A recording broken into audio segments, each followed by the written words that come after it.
واغفر لنا ما مضى يا واسع الكرم يا ربي بالمصطفى بلغ مقاصدنا واغفر لنا ما مضى يا واسع الكرم محمد سيد الكونين والثقلين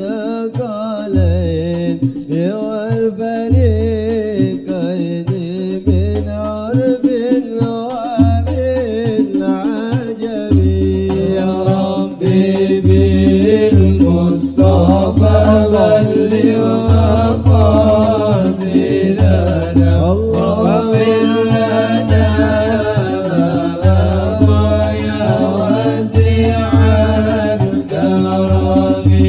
هو الحبيب الذي ترجى شفاعته لكل هول من الأول مقتحم يا ربي بالمصطفى بلغ مقاصدنا واغفر لنا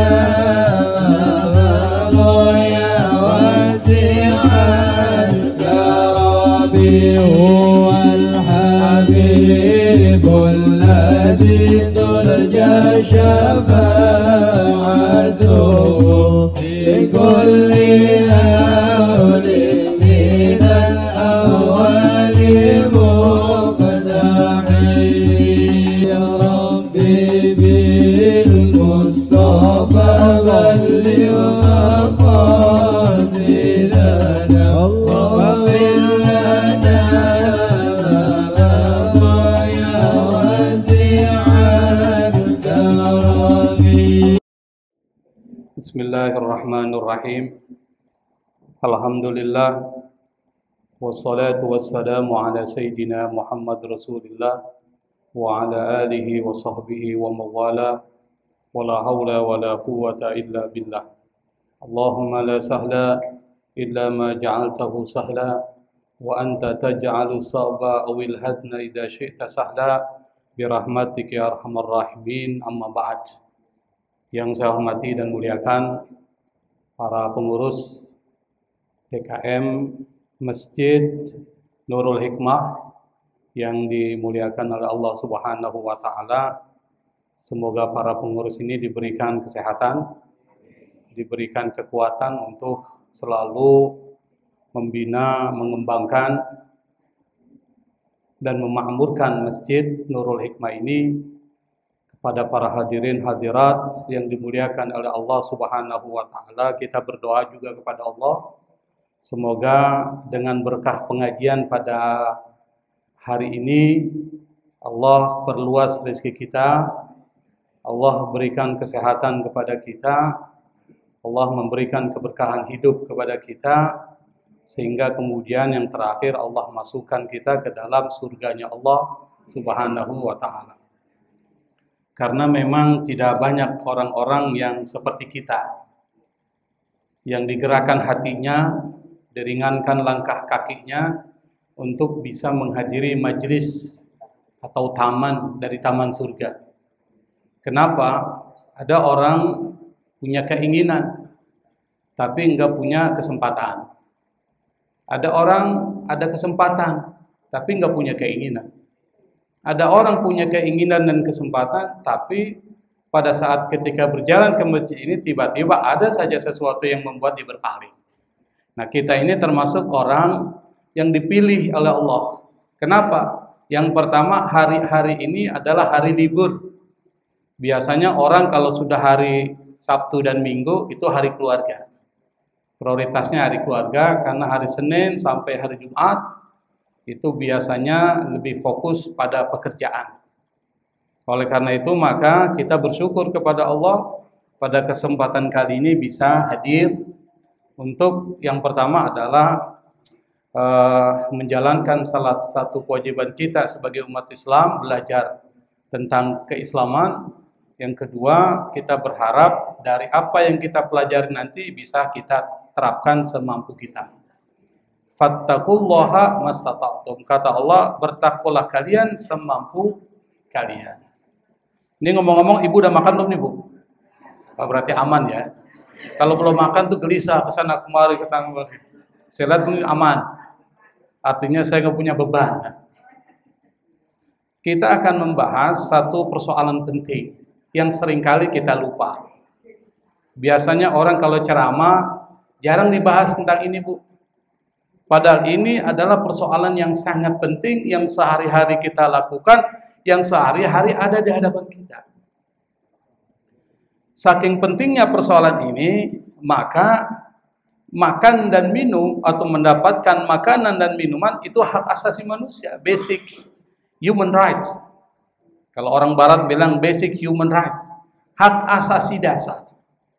Karena dia hak asasi dasar, maka dilindungi. Siapa yang melindungi? Dari tingkat nasional sampai internasional. Di internasional misalnya ada konvensi internasional, konvensi artinya kesepakatan internasional menjamin hak manusia. Salah satunya adalah mendapatkan makanan dan minuman. Maka kalau ada orang yang menghambat seseorang lainnya untuk mendapatkan makanan dan minuman, itu bisa dipidanakan, kriminal. Kenapa? Karena dia hak asasi yang melekat pada diri kita. Itu namanya hak dasar.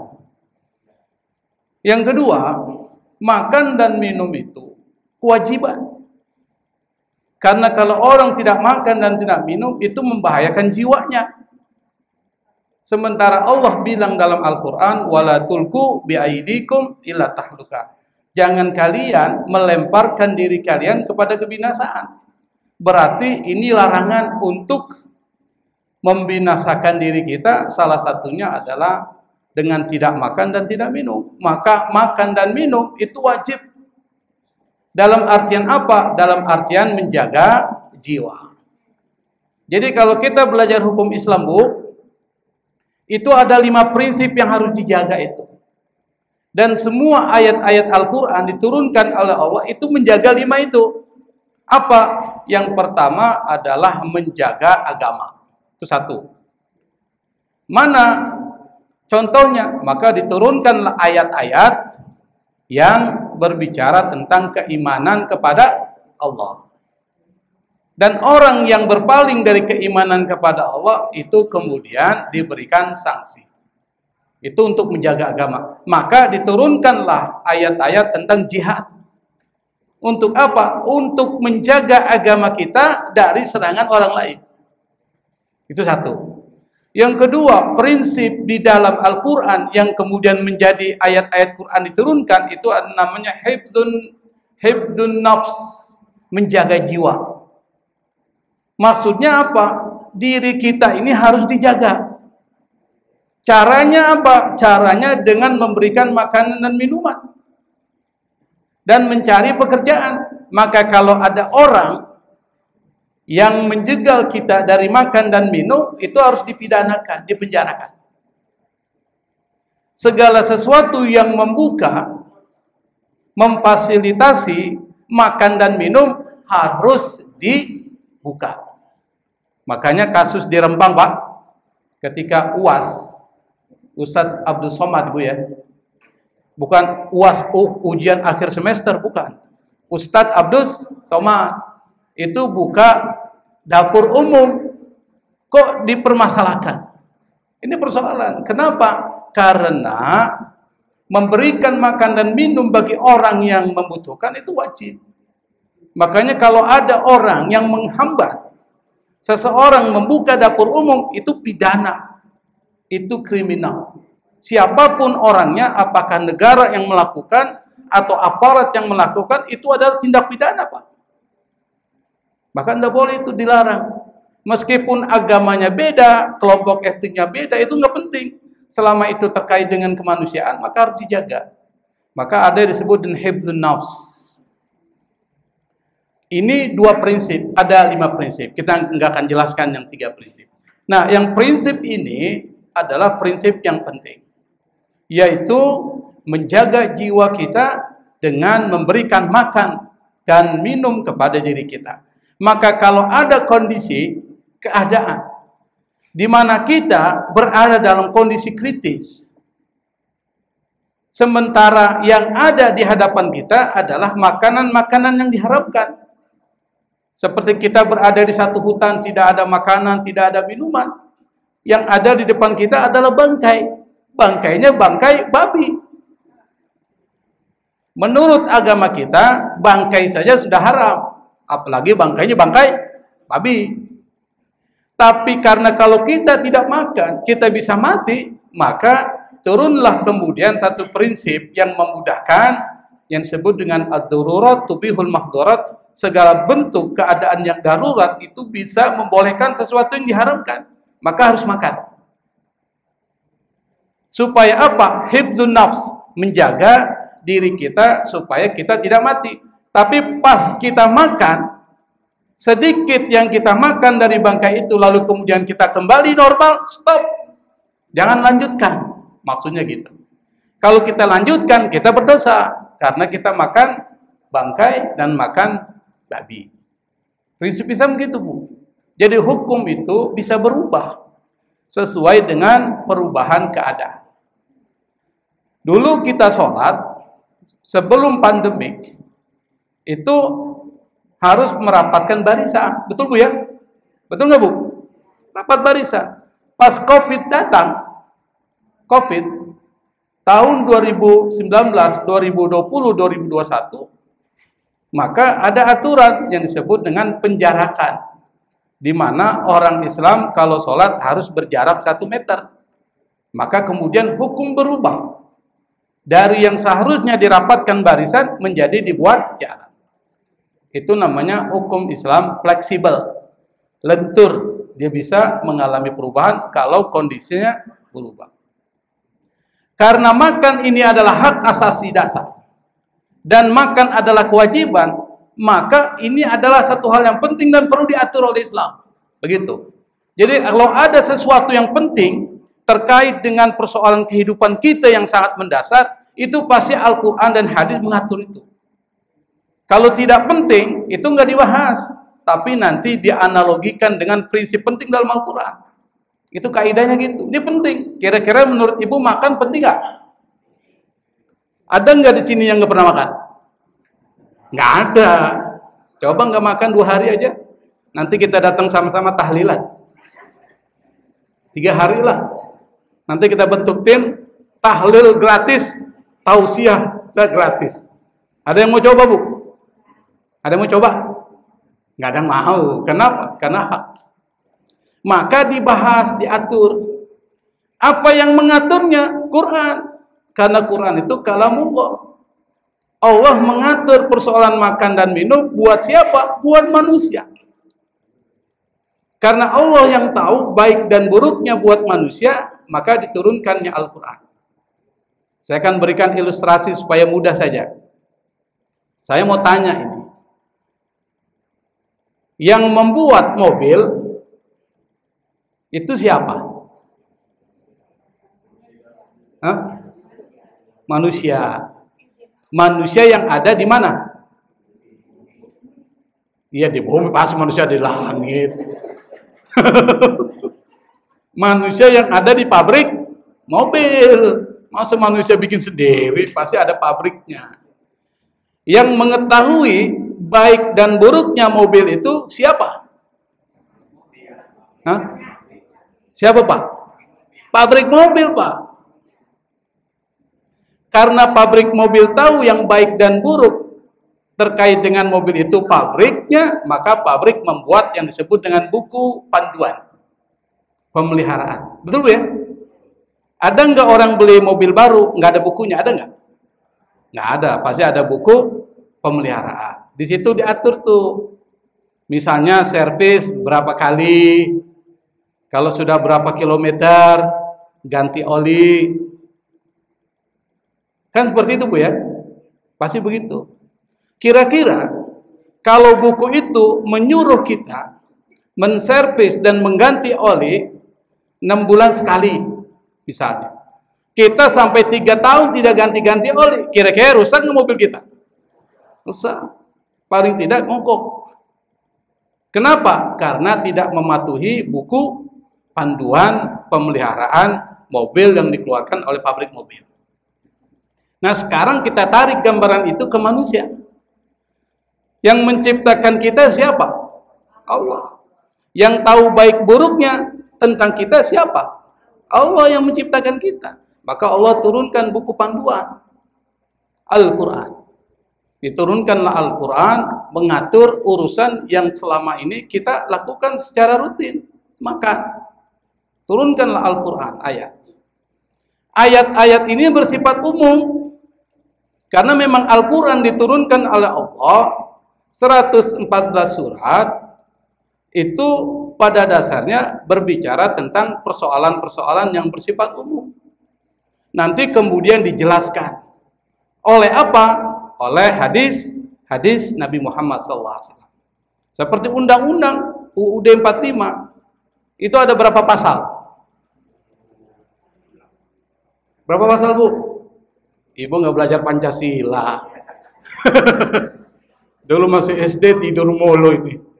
Berapa pasal? Pokoknya terserah kita lah, Ibu ya.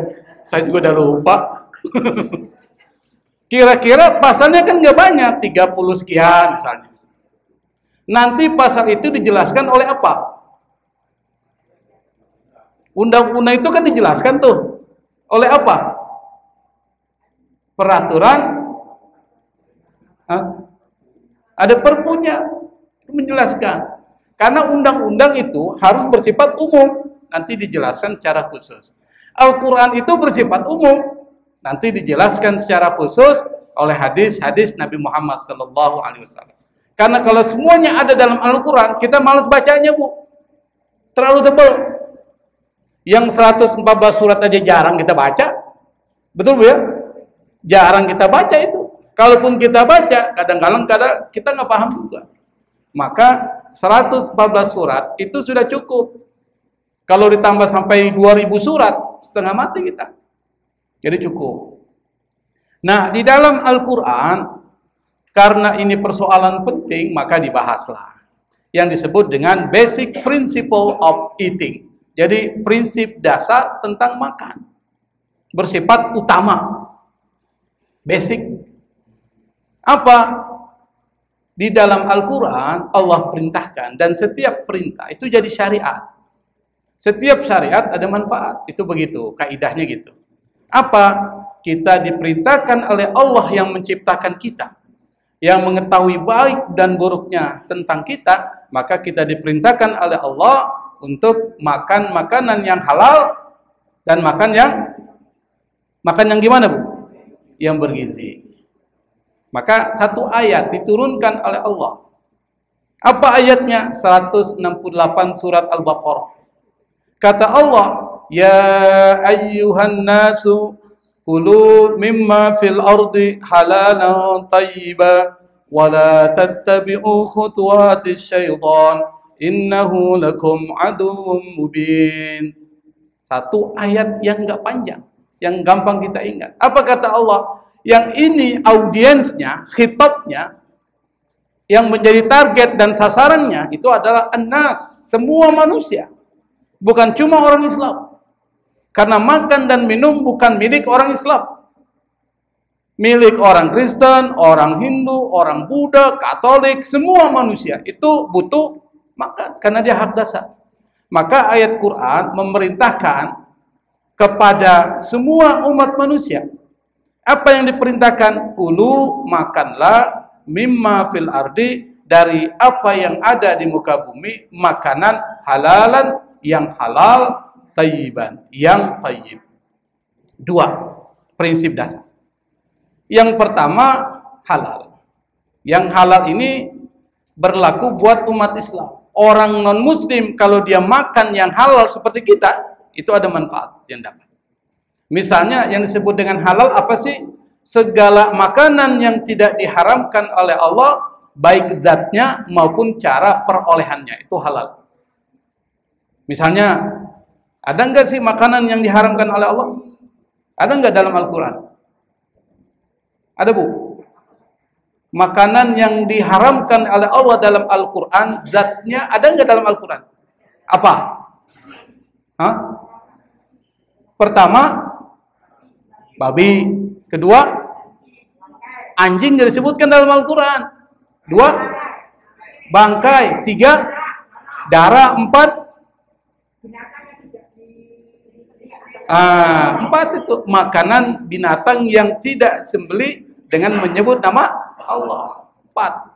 Nanti itu dijelaskan lagi di dalam hadis-hadis Nabi. Tambahlah makan kampret, nggak boleh.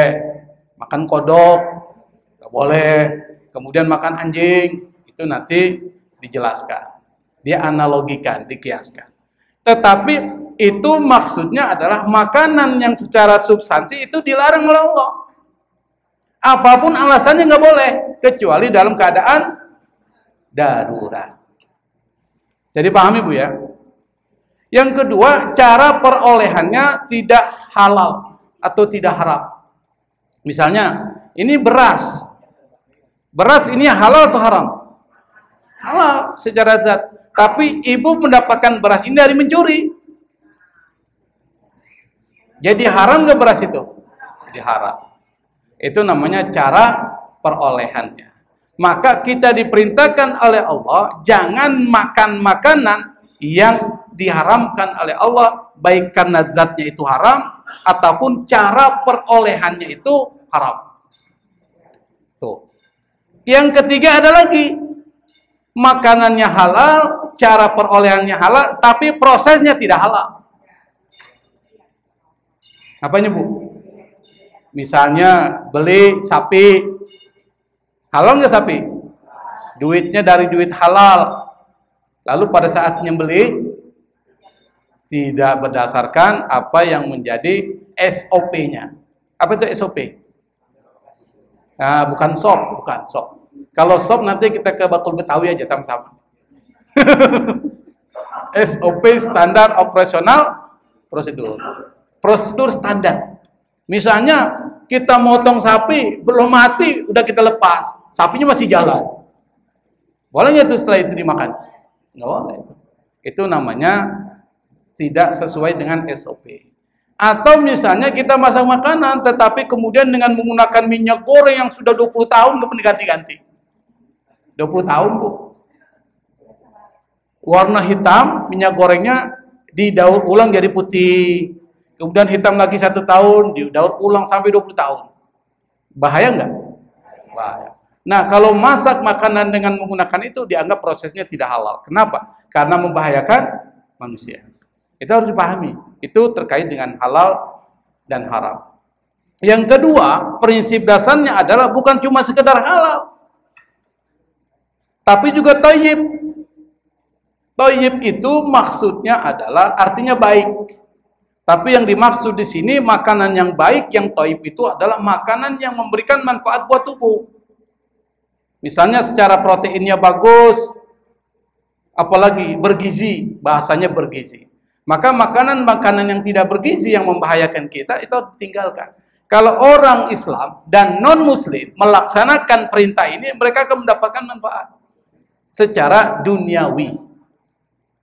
Apa manfaatnya? Manfaatnya terkait dengan kesehatan. Satu.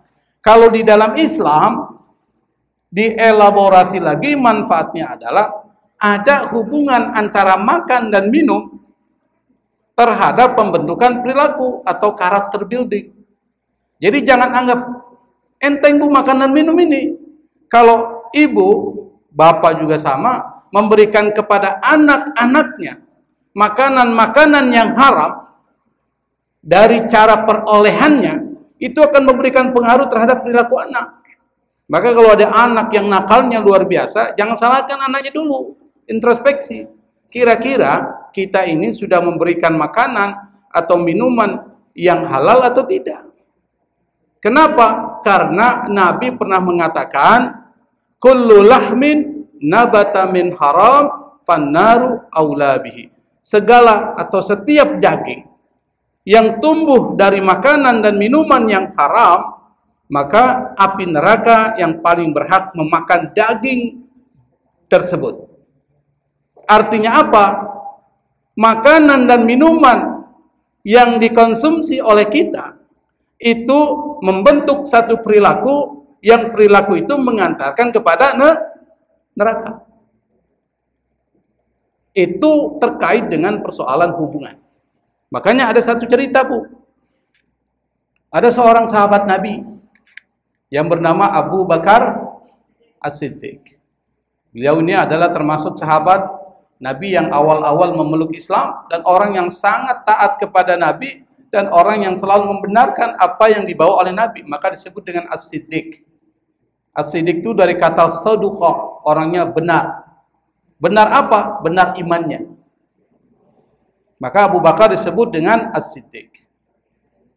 Satu ketika ada pembantunya Abu Bakar As-Siddiq lalu memberikan segelas minuman susu kepada Abu Bakar. Abu Bakar tanpa bertanya dari mana minuman ini kau peroleh, langsung dia minum. Diminum oleh Abu Bakar. Setelah beliau minum, yang susu itu sudah masuk ke dalam tenggorokannya dan bercampur di dalam perutnya, baru dia tanya, kamu ini dapatin susu dari mana? Apa kata pembantunya? Saya dapat, wahai majikanku, dari hasil meramal. Sebagai upahnya saya diberikan beberapa gelas susu. Satu gelas saya berikan kepada Tuhan. Ini Abu Bakar ketika mendengar perkataan pembantunya bahwa air susu yang diberikan kepadanya yang sudah diminumnya dari hasil meramal, dan meramal dalam Islam itu adalah perbuatan dan pekerjaan diharamkan oleh Allah, dan hasil dari meramal pun menjadi haram. Langsung dia masukkan jari jemarinya ke dalam mulutnya untuk mengeluarkan susu yang ada di dalam perutnya. Kira-kira mudah nggak, Bu? Ibu habis minum cendol misalnya, cendol, tahu cendol kan? Setelah itu mau mengeluarkan cendol yang ada dalam perut ibu, ibu masukkan jari jemari ke dalam mulut untuk mengeluarkan, susah nggak? Susah. Abu Bakar usahakan dia masukkan tangannya ke dalam mulutnya untuk supaya dia muntahkan apa yang sudah dia minum keluar dari perutnya dan tenggorokannya. Itu seakan-akan kalau kita lihat beliau melakukan itu seperti orang sedang sakaratul maut, pucat. Tapi air susu itu tetap keluar.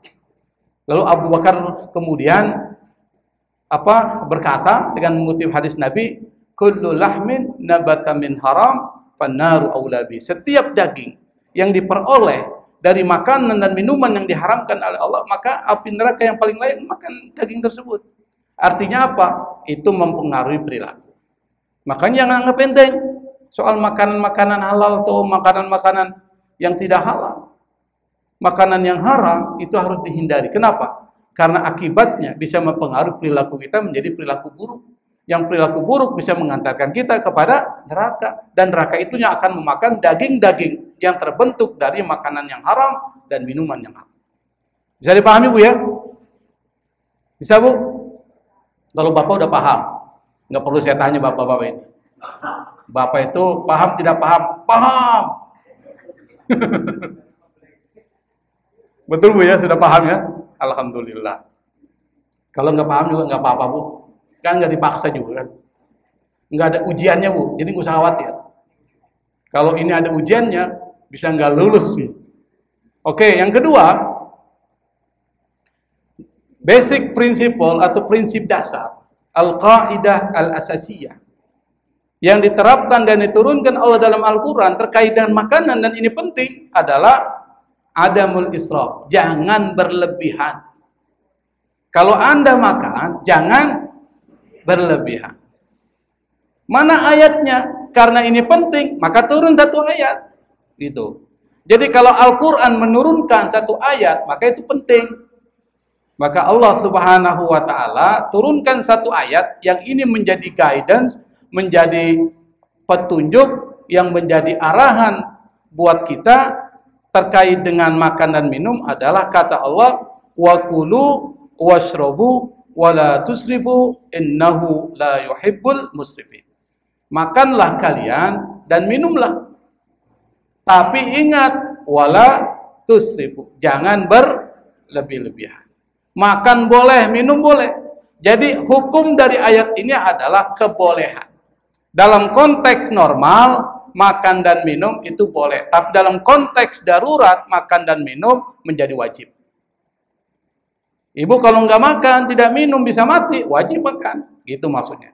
Tapi kalau seandainya kita tidak minum, tidak makan, tidak mati, maka itu jadi boleh aja. Boleh itu boleh dilakukan, boleh tidak dilakukan. Ini ayat ini menunjukkan kepada kebolehan. Tetapi dibatasi dengan satu kalimat perintah wala tusrifu. Jangan berlebih-lebihan. Kenapa? Innahu la yuhibbul musrifin. Allah tidak suka orang yang berlebih-lebihan. Jadi prinsip kedua dalam persoalan makan dan minum, dan ini menjadi ajaran utama, itu adalah tidak berlebihan. Dan ini diperkuat oleh hadis Nabi Muhammad SAW, yang Nabi memperkuat hadis ini.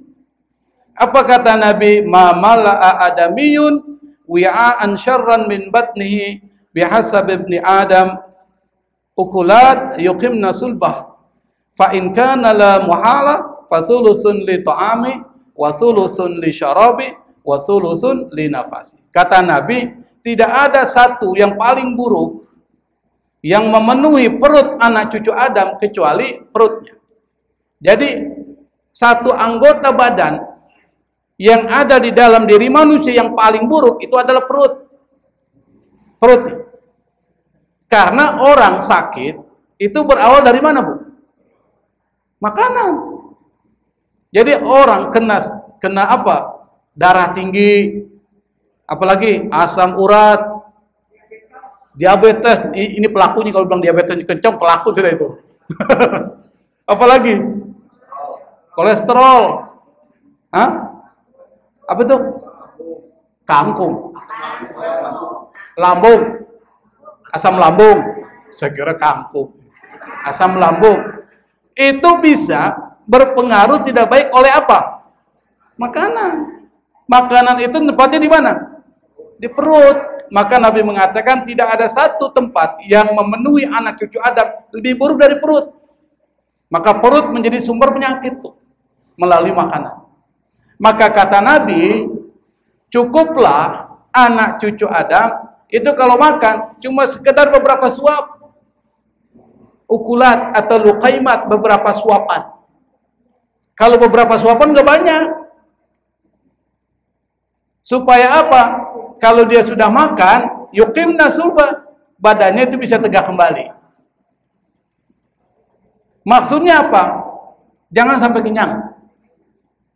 Begitu maksudnya. Kenapa? Kalau ternyata orang itu tidak mampu melakukan seperti yang sebelumnya, maka kata Nabi, cukuplah sepertiga untuk makan, sepertiga untuk minum, dan sepertiga lagi untuk bernapas. Karena kalau kita makan lebih dari sepertiga, itu larinya ke napas. Kira-kira kalau makan kekenyangan, napasnya gimana, Bu? Ngos-ngosan. Kalau minum kebanyakan, kalau kita minum kebanyakan, itu gimana tuh? Bisa lemas tuh. Kelebihan. Maka Nabi mengatakan, menafsirkan ayat di atas, di mana Allah perintahkan jangan berlebihan, maksudnya adalah Anda kalau makan, berhenti sebelumnya. Maka yang menjadi syariat bagi umat Islam yang jarang kita lakukan ini, Bu, berhenti makan sebelum kenyang. Kalau kita kebalikannya, belum lapar sudah makan, pas makan udah berhenti, kecuali kalau kenyang. Betul, Bu, ya? Betul nggak, Bu? Jangan bohong, pasti betul kan? Belum lapar sudah makan. Nanti pas makan nggak berhenti tuh kalau belum kenyang. Itu kita. Maka nggak heran, diabetes, gula darah naik, apalagi yang naik, kolesterol, asam urat, asam lambung, lain sebagainya naik. Nah, Ternyata apa yang dikatakan oleh Nabi ini itu diperkuat oleh satu penelitian. Jadi ada satu penelitian, Bu. Ini yang ngelakuin bukan orang Islam. Yang ngelakuin ini adalah orang Barat non-Muslim. Namanya adalah Christian Leuenberg. Tahun 2006 dia teliti, dia riset. Dia ini berasal dari Institute of Aging. Maksudnya apa itu? Satu lembaga yang mempelajari tentang penuaan, aging. Dari kata age itu artinya apa? Umur, usia. Aging itu penuaan. Dari Universitas Florida. Kata dia, kalau kita ngurangi porsi makan sebanyak 8%, berarti kalau kita kenyang 100%, dikurangi 8%, berarti berhenti di berapa persen? 92%. Berarti itu kata Christian Leuenberg berdasarkan risetnya, itu bisa mengurangi apa? Kerusakan organ akibat penuaan. Jadi anggota badan kita ini rusak karena proses penuaan. Misalnya, dulu kita makan umur 20 tahun, Bu. Itu kalau makan sapi bebas tuh, daging sapi. Daging kambing bebas. Sekarang udah umur 50 tahun. Kira-kira bebas nggak kita makan daging kambing? Udah nggak bisa lagi, Bu. Kenapa? Karena penuaan itu bisa merusak organ. Dulu kita umur 20 tahun, duduk, lalu bangun. Itu nggak pegel. Sekarang ibu ini lagi duduk nih, coba bangun. Gimana rasanya, Bu? Sakit. Kenapa? Itu tadi, karena ada kerusakan akibat apa? Makan. Maka kalau kita mau organ-organ tubuh kita tidak rusak akibat penuaan, maka salah satu caranya adalah kurangi makan. Berapa persen kuranginya? Minimal 8%. Jangan sampai kenyang. Ternyata prinsip ini itu dipakai oleh orang Jepang. Orang Jepang, tahu orang Jepang? Orang Jepang tahu, Bu? Tahu? Kalau lihat orang Jepang, lihat di depan ini orang Jepang. Orang Jepang itu di wilayah Okinawa bagian selatan itu ada satu prinsip makan, prinsip budaya makan. Apa? Mereka punya prinsip namanya hara hachibu. Maksudnya apa? Orang Jepang itu sebelum kenyang sudah berhenti. Jadi dia makan sampai 80% aja. Kalau kenyang 100%, tapi dia berhenti sebelum kenyang. Berarti 80% berhenti dia. Dan ternyata umurnya orang-orang Jepang bagian Okinawa Selatan itu di atas 100 tapi masih aktif. Ini ada umur 100 nggak? Loh, kira-kira meninggal nggak sebelum 100? Bu, kira-kira meninggal nggak sebelum 100? Mau nggak awet muda sampai 100 belum meninggal? Mau, Bu? Mau nggak, Bu? Mau. Maka ikut prinsip ini secara sains. Meskipun umur itu adalah urusan Allah, tetapi kita harus berusaha, yaitu ngurangi makan sebanyak 20%. Dan orang-orang Jepang umur 100 tahun lebih itu masih bisa aktif melakukan aktivitas. Coba kita lihat di keliling kita ada umur 100 tahun, itu jarang. Dan kalaupun ada, itu sudah nggak berdaya. Orang tua saya umurnya 96 tahun, masih hidup. Sampai sekarang. Tapi nggak seperti dulu lagi. Masih aktivitas, iya, tapi nggak seperti dulu lagi aktivitasnya. Kalau dulu ke Cikini dari Kemanggisan, naik sepeda, umur 70 tahun masih bisa, 80 tahun masih bisa. Sekarang udah nggak bisa. Artinya apa? Sudah tidak bisa melakukan aktivitas seperti orang biasa. Tapi orang Jepang itu masih bisa. Kenapa? Ternyata mereka itu makannya dikurangi sebanyak 20%. Dan ini ada, kalau ibu ingin tahu, bapak-bapak ingin tahu informasi ini, itu ada satu buku namanya Blue Zone, zona biru. Yang di dalam zona biru itu ditulis oleh Andrea, kalau tidak salah namanya Andrew, itu membahas tentang prinsip-prinsip makan orang-orang besar dunia yang umurnya sampai di atas 100 tahun. Salah satunya adalah orang Jepang, wilayah Okinawa bagian selatan. Nanti bisa di browsing di internet kalau memang ada waktu untuk melihat ini, benar nggak? Maka benar apa kata Nabi, yang prinsip makan Nabi ini kita tidak lakukan. Apa? Nabi mengatakan, nahnu qaumun la na'kulu hatta naju wa idza akalna la nasba. Nabi pernah mengatakan, kami ini adalah sekelompok kaum yang tidak makan kecuali kalau lapar. Wa idza akalna, kalau kami makan, la nasba, kami nggak akan sampai kenyang. Itu Nabi. Kita ini umat Nabi nggak? Ikuti nggak prinsip makan Nabi? Enggak. Makanya Nabi nggak pernah sakit. Nabi itu sakit meskipun umurnya 63 tahun, tetapi itu adalah kehendak Allah. Tapi Nabi nggak pernah sakit, dan sakit hanya menjelang wafatnya beliau. Kenapa? Karena Nabi itu punya adab makan dari Allah Subhanahu wa Ta'ala. Oke, itu tadi aturan pokok. Nah, sekarang aturan tambahan yang terkait dengan beberapa prinsip yang direkomendasikan oleh Nabi. Recommended, artinya kalau Anda lakukan, maka banyak manfaat kesehatan. Jadi persoalan aturan-aturan makan yang dibawa oleh Rasulullah SAW itu pada hakikatnya pengaruhnya itu pada kesehatan manusia. Sebagai contoh, makan dan minum dengan tangan kanan. Jadi kalau kita umat Islam, jangan makan dan minum dengan tangan kiri, tangan kanan. Berarti ini perintah. Siapa yang perintahkan Nabi? Berarti Nabi nggak main-main dengan perintah itu. Berarti ada hikmahnya, gitu loh. Apa kata Nabi? Idza akala ahadukum falyakul biyamini. Kalau salah seorang dari kalian makan, maka makanlah dengan tangan kanannya. Jadi dengan tangan kanan.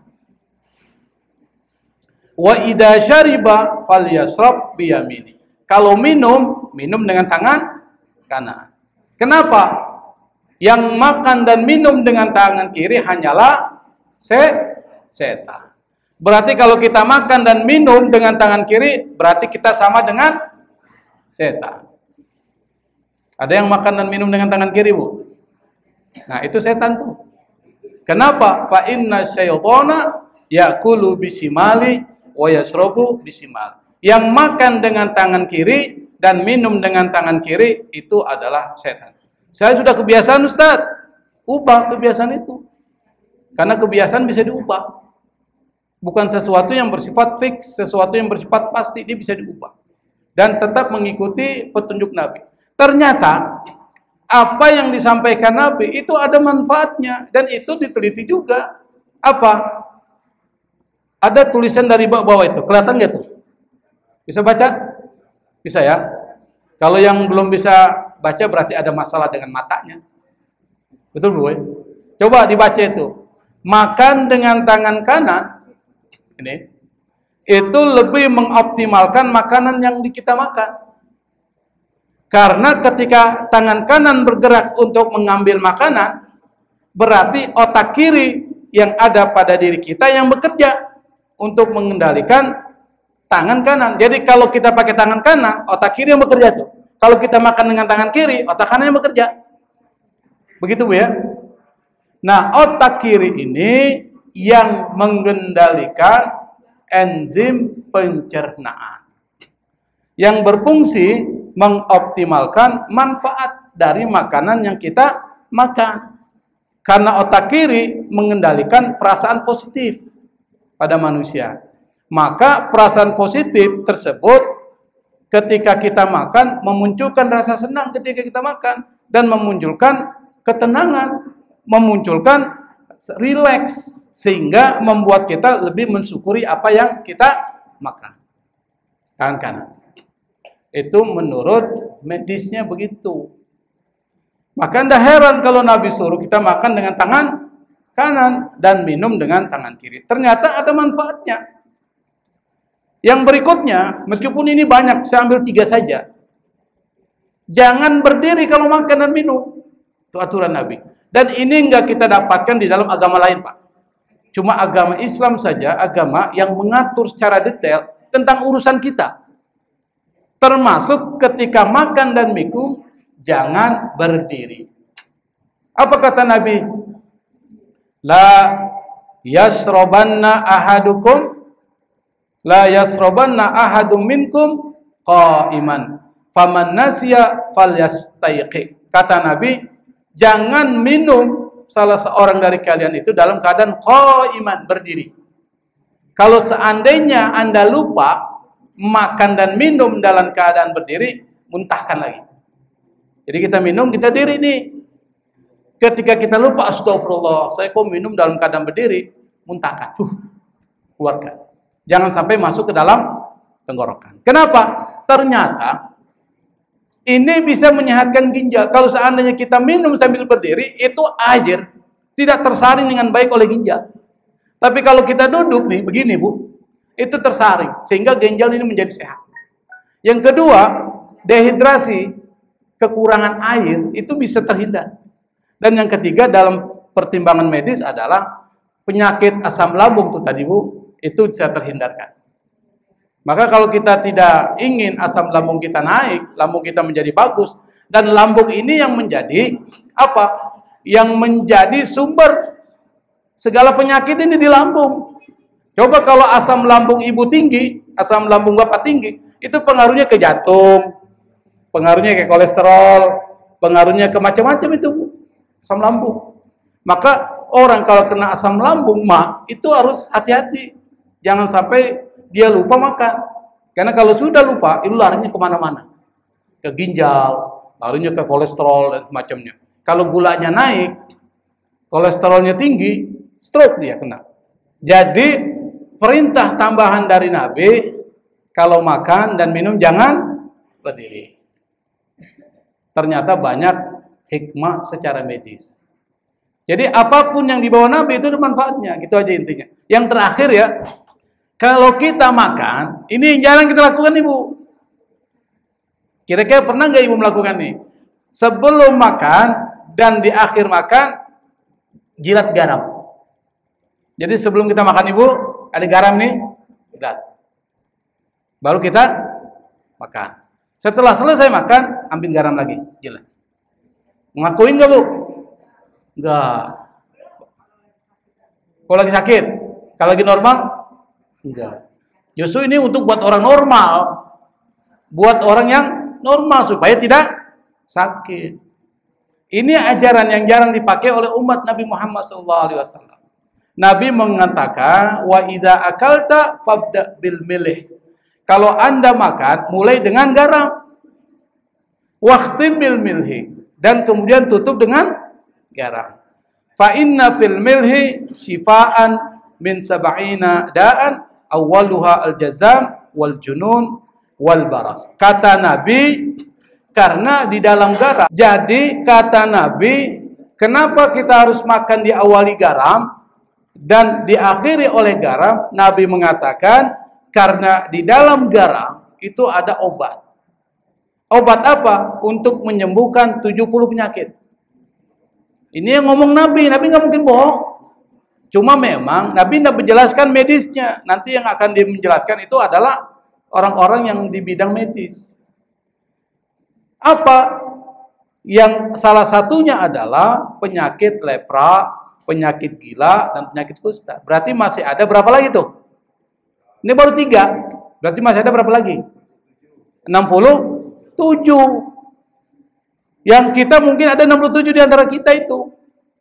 Nah, oleh karena itu maka karena ini adalah pesan rekomendasi dari Nabi, maka cobalah kita jalankan. Jadi kalau seandainya makan, ada taruh garam tuh di piring tatak sedikit aja. Nggak usah makan garamnya semua sama piring tataknya, bukan. Ambil garam, ini tangan kita sentuh aja tutup. Satu. Kemudian makan. Selesai, ambil lagi. Makan. Selesai. Bisa Bu? Bisa ya? Bisa, nggak sulit itu. Dan garam murah. Bisa pakai garam macam-macam, silakan Anda pakai garam, yang penting coba kita praktekkan apa yang menjadi pesan dari Nabi. Dan masih banyak yang lain yang Nabi perintahkan, cuma saya ambil cuma 3 peraturan makan tambahan dari Nabi Muhammad SAW yang merupakan elaborasi penjelasan dari 2 prinsip tadi itu. Makan yang halal, minum yang halal, dan bergizi. Yang kedua, kalau makan jangan berlebihan. Itu nanti dielaborasi oleh Nabi, dijelaskan secara panjang lebar oleh Nabi dalam berbagai hadis, dan banyak.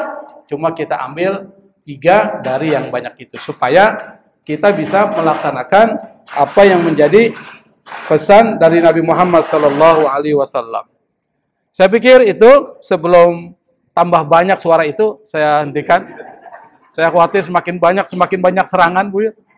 Wallahul musta'an, wallahul muwaffiq ila aqwamit thoriq. Assalamualaikum warahmatullahi wabarakatuh.